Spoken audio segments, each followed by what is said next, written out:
नमस्कार, मैं वरुण कुमार। आप देख रहे हैं न्यूज़ नेशन। धनतेरस आने वाला है। ऐसे में बहुत से लोग सोने में निवेश की योजना बना रहे हैं। शायद आपका भी यही प्लान होगा। लेकिन सोने में निवेश से पहले क्या कुछ जानना समझना ज़रूरी है? चलिए बताते हैं। सबसे पहले ये जानते हैं कि सोने में निवेश कितनी तरह से किया जा सकता है। पहला तरीका है फिजिकल गोल्ड खरीदना, यानी गहने, गिन्नी, बिस्किट आदि खरीदना। दूसरा तरीका है गोल्ड ETF यानी एक्सचेंज ट्रेडेड फंड्स। इसके लिए डीमैट अकाउंट होना ज़रूरी है। इस तरह के सोने को स्टॉक एक्सचेंजों पर खरीदा और बेचा जा सकता है। सोना खरीदने का तीसरा तरीका है डिजिटल गोल्ड का।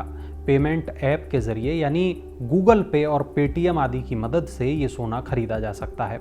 1 रुपये से लेकर जितना आप चाहें ये सोना खरीद सकते हैं। चौथा तरीका है सॉवरेन गोल्ड बॉन्ड में निवेश करने का। इसके लिए भी डीमैट अकाउंट की ज़रूरत होती है। अब चलिए इन चारों तरीकों के बारे में थोड़ा थोड़ा जान लेते हैं ताकि ये समझ में आ सके कि निवेश के लिए कौन सा विकल्प ज़्यादा बेहतर है। सबसे पहले बात करते हैं फिजिकल गोल्ड की। इस तरह के सोने पर GST और मेकिंग चार्जेस देने पड़ते हैं। इसके अलावा जब आप गहने खरीदते हैं तब आप 24 कैरेट सोना नहीं खरीदते, क्योंकि 24 कैरेट सोने से गहने नहीं बन पाते। कुल मिलाकर एक्सपर्ट इस तरह के सोने में निवेश को बेहतर नहीं मानते। हाँ, अगर आपको ज़रूरत है गहनों की तब बात अलग है, लेकिन गहने खरीदते वक्त हॉलमार्किंग का ख्याल ज़रूर रखिएगा। अब बात करते हैं गोल्ड ETF की, यानी एक्सचेंज ट्रेडेड फंड की।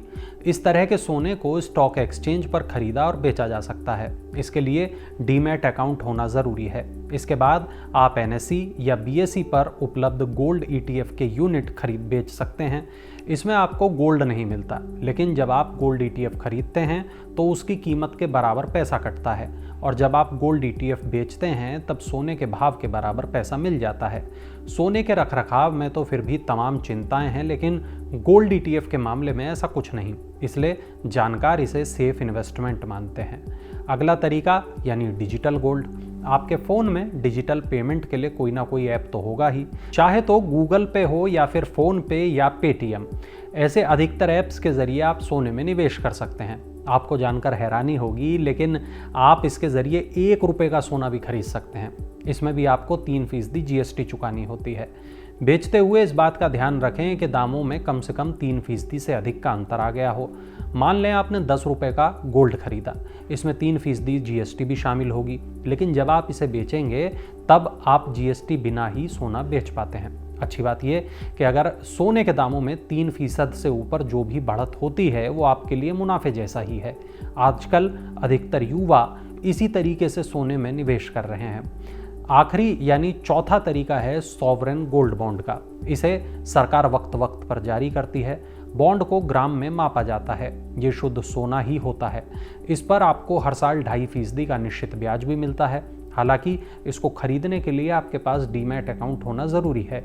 इसमें ऑनलाइन और ऑफलाइन दोनों माध्यमों से निवेश किया जा सकता है। 8 साल इसका मैच्योरिटी पीरियड होता है। इसके बाद इससे होने वाले लाभ पर कोई टैक्स नहीं लगता, लेकिन अगर आप 5 सालों के बाद अपना पैसा निकालते हैं तो आपको long term capital gain tax चुकाना पड़ता है। हालांकि काफ़ी लोग इसमें निवेश करना पसंद करते हैं। जानकारों के मुताबिक अगर आप लंबी अवधि के लिए निवेश करना चाहते हैं तो इसमें निवेश किया जा सकता है। आप बताइए, आपको कौन सा तरीका पसंद है? और कमेंट करिएगा, अपनी राय दर्ज कराइएगा। चलिए फिर मिलेंगे अगले एपिसोड में। तब तक आप बने रहिए न्यूज़ नेशन के साथ।